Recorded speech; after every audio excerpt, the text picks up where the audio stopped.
নেওয়া হয়েছে। রকির সঙ্গে কথা বলবো সরাসরি। রকি, এই রেশন ডিলার তার মানে খারাপ জিনিস দিচ্ছিলেন, তিনি স্বীকার করে নিলেন, কেন দিচ্ছিলেন তাহলে?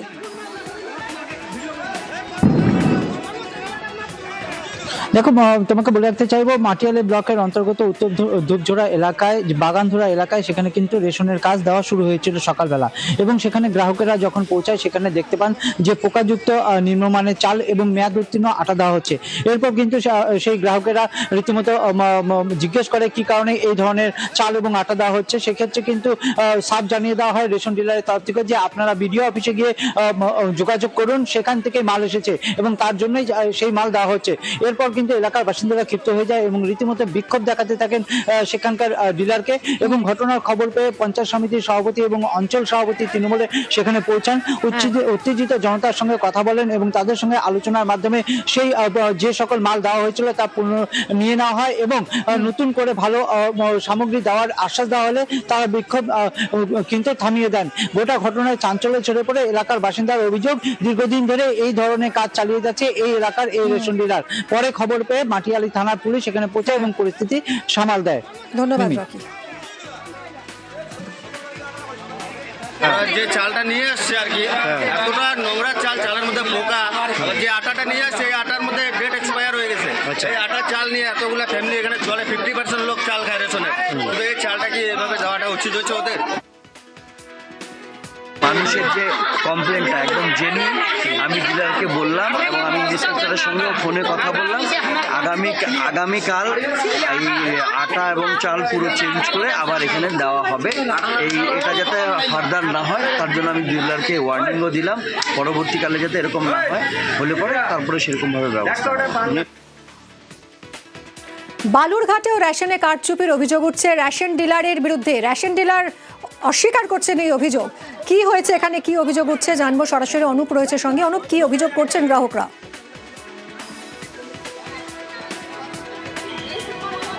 দেখো মেবি গ্রাহকদের যেটা অভিযোগ, যে বালুরঘাট শহরের একদম 25 নম্বর ওয়ার্ডের কদমতলী এলাকায় এই ঘটনা ঘটেছে। গ্রাহকরা যেটা অভিযোগ করছে যে গত মাস থেকে তারা সঠিকভাবে চাল এবং গম পাচ্ছে না।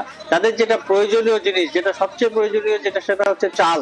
এই রেশনে গিয়ে তারা চাল পাচ্ছে না। এই অভিযোগ তুলে কিন্তু আজ সেখানে উত্তেজনা ছড়ায় এবং রেশন দিতে আসলে রেশন ডিলারকে ঘিরে সেখানে বিক্ষোভ দেখাতে থাকে।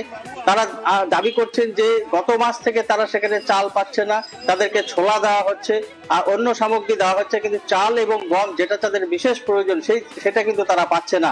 এই অভিযোগ তুলে কিন্তু আজ সেখানে সরগরম হয়ে ওঠে। যেটা রেশন ডিলার কিন্তু অভিযোগ অস্বীকার করছে, যদিও খাদ্য আধিকারিক যিনি রয়েছেন তিনি কিন্তু বলছেন যে বিষয়টি খোঁজ নিয়ে দেখা হবে, যাতে সঠিক জিনিস মানুষ পায় সেই ব্যবস্থাও নেওয়া হবে। ধন্যবাদ অনুপ। সরকারি জিনিসগুলো পাচ্ছি না, আমরা গরিব মানুষ, আমরা চাল পাচ্ছি না, আমরা আটা পাচ্ছি না, আমরা গম পাচ্ছি না। এই যে দেখুন, চিনি নিয়ে এসছে, তারপরে আপনার ছোলা নিয়ে এসছে, ময়দা নিয়ে এসছে, এগুলো দিয়ে আমাদের তো পেট চলবে না। 10 কিলো চাল আমরা পাইনি এখন পর্যন্ত। এই মাসে এখনো চাল আসেনি, গম আসেনি, আটা আসেনি। আমাদের দাবি একটাই, আমরা আমাদের ন্যায্য জিনিসটুকু যেন পাই। চাল গম সবই পাই, এখানে যখন মাল আসে তারপরেই আমি এখানে আসি। এবার যারা স্লিপ দেখাচ্ছে তারা রীতিমতো আমার কাছে টাকা নেয়। তাও বললাম যে শুক্রবার দিন এসে তাই মাল দেবো, ওরা শুনছে না। ওরা বলছে যে না, আজকে দিতে হবে। রায় ও মার্টিন। আমি আদৃত সরকার, মাধ্যমিকে আমি ফার্স্ট হয়েছি। আমার এই সাফল্যের পেছনে রায় ও মার্টিনের বিচিত্রা সহায়িকা বইগুলির অবদান সত্যিই অনস্বীকার্য। রায় ও মার্টিন। আমি অনুভব বিশ্বাস, মাধ্যমিকে আমি সেকেন্ড হয়েছি। আমার এই সাফল্যের পেছনে রায় ও মার্টিনের বিচিত্রা সহায়িকা বইগুলির অবদান সত্যিই অনস্বীকার্য। রায় ও মার্টিন। নিউজ ফ্ল্যাশ নিবেদন করছে সাফেদ ডিটারজেন্ট পাউডার। সাফেদ 500 গ্রাম মাত্র 37 টাকায়। अक्कड़ बक्कड़ बम्बे बो। বাড়িতে কোন টিএমটি লাগিয়েছো? মাইথন স্টিল। তোমার উপর ট্রাস্ট করতে পারি। ওকে। স্ট্রং মানে মাইথন স্টিল।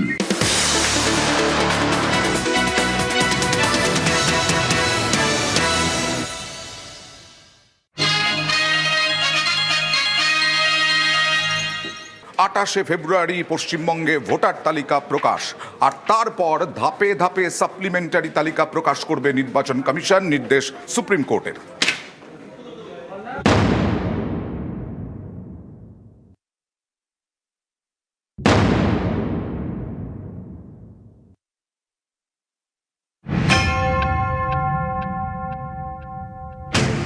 শীর্ষ আদালতের নির্দেশ, রাজ্যে এসআইআর এর কাজ শুরু করে দিয়েছে বিচার বিভাগ। এরই মাঝে মঙ্গলবার বিশেষ শুনানিতে সুপ্রিম কোর্ট জানিয়ে দিল, নির্বাচন কমিশনের বিজ্ঞপ্তি অনুযায়ী 28শে ফেব্রুয়ারি পশ্চিমবঙ্গে ভোটার তালিকা প্রকাশ করা হবে। নথি যাচাই প্রক্রিয়া চলছে, তাই 28শে ফেব্রুয়ারির পর ধাপে ধাপে প্রকাশ করা হবে ভোটার তালিকা। শীর্ষ আদালতের নির্দেশ, যাদের নাম সাপ্লিমেন্টারি তালিকায় থাকবে তারা চূড়ান্ত ভোটার তালিকার অন্তর্ভুক্ত হবেন। 14 তারিখ পর্যন্ত যে যত ডকুমেন্ট সাবমিট করেছে ইয়ারোদের কাছে আছে, সেই ইয়ারোরা সেই ডকুমেন্ট সমস্ত প্লেস করে তাদের যা বক্তব্য আছে তারা সেটা প্রিসাইডিং অফিসার মানে জজেদের কাছে সেগুলো দেবে এবং সেই অনুযায়ী তারপর তারা ডিসাইড করবে। 28 তারিখে প্রথম ফাইনাল লিস্ট বেরোবে, কিন্তু তারপরও কন্টিনিউয়াসলি সাপ্লিমেন্টারি লিস্ট বেরোতে থাকবে। এদিন শুনানির শুরুতেই সুপ্রিম কোর্টের প্রধান বিচারপতি জানান, কলকাতা হাইকোর্টের প্রধান বিচারপতি রিপোর্ট দিয়েছেন, প্রায় 80 লক্ষ কেসের নথি যাচাই বাকি রয়েছে।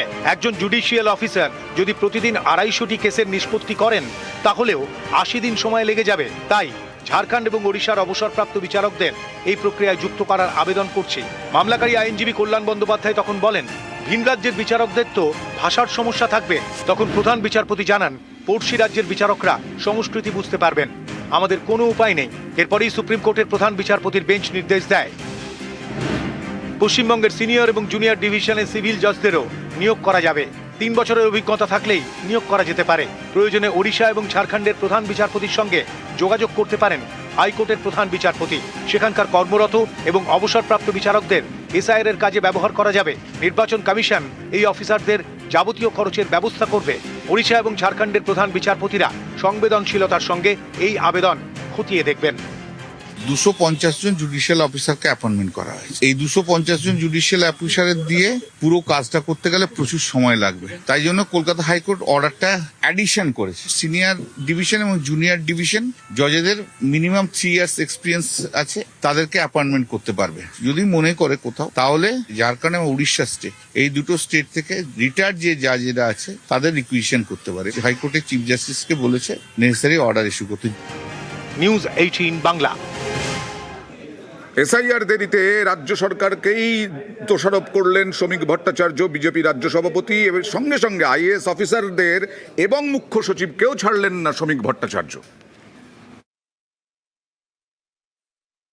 সুপ্রিম কোর্ট আইনের ভিত্তিতে তালিকা প্রকাশের কথা বলছেন, কিন্তু আমরা যারা মানুষের দরজায় ভোট চাইতে যাই, আমরা তো তালিকা হাতে করে নিয়ে যাব, তালিকা সঙ্গে করে নিয়ে যাব। প্রক্রিয়ার এত দেরি হলো কেন? এই দীর্ঘসূত্রিতার জন্য দায়ী তো বর্তমানের শাসক দল। দীর্ঘসূত্রিতার জন্য দায়ী হচ্ছে রাজ্যের মুখ্য সচিব।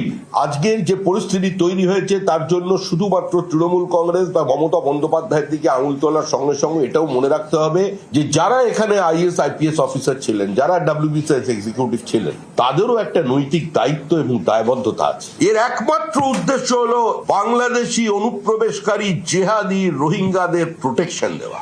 No SIR, no vote. আমাদের যা ফর্ম 7 বাজেয়াপ্ত করা হয়েছে, যে ফর্ম 7 কেড়ে নেওয়া হয়েছে, আগুন লাগিয়ে দেওয়া হয়েছে, আমাদের প্রত্যেকটা অভিযোগকে গ্রহণ করতে হবে। কারণ ভেজাল মুক্ত ভোটার লিস্ট পাওয়ার অধিকার প্রত্যেকটা রাজনৈতিক দলের আছে, প্রত্যেকটা নাগরিকের আছে, এবং তাকে নিশ্চিত করবার দায়িত্ব হচ্ছে নির্বাচন কমিশন। ভেজাল মুক্ত ভোটার লিস্ট করতে গিয়ে ভেজালটা কোথায় পাওয়া গেল আজ অব্দি নির্বাচন কমিশন জানাতে পারলো না। যে 1,20,00,000 রোহিঙ্গার গল্প দিয়ে শুরু হয়েছিল মানুষের হয়রানি। কটা রোহিঙ্গা আইডেন্টিফাইড? পুরোটাই এসেছিল ভোট চুরি করার জন্য। হাতে নাতে ধরা পড়েছে, লেজে গোবরে হয়েছে, সুপ্রিম কোর্ট পর্যন্ত ভর্ৎসনা করেছে। আর নির্বাচন কমিশনকে কিছু বললে বিজেপির গায়ে লাগে কেন? শ্রমিক ভট্টাচার্যরা তার প্রতিটা স্টেটমেন্টে প্রমাণ করে দিচ্ছেন যে নির্বাচন কমিশন আসলে বিজেপির চাকর। ওই জন্য নির্বাচন কমিশনকে কিছু বললে শ্রমিক ভট্টাচার্যের গায়ে লাগবে। সুপ্রিম কোর্ট বলছে যে মাইক্রো অবজারভার সরিয়ে দিন। কখন বলছে? মমতা ব্যানার্জি সওয়াল করার পরে। কারণ মাইক্রো অবজারভারদের দিয়ে ভোট চুরি করতে গিয়েছিল। ভাবতে পারেন, যাদের কাজ বিচার দেওয়া তাদেরকে আজকে নির্বাচনের কাজ করতে হচ্ছে কেন?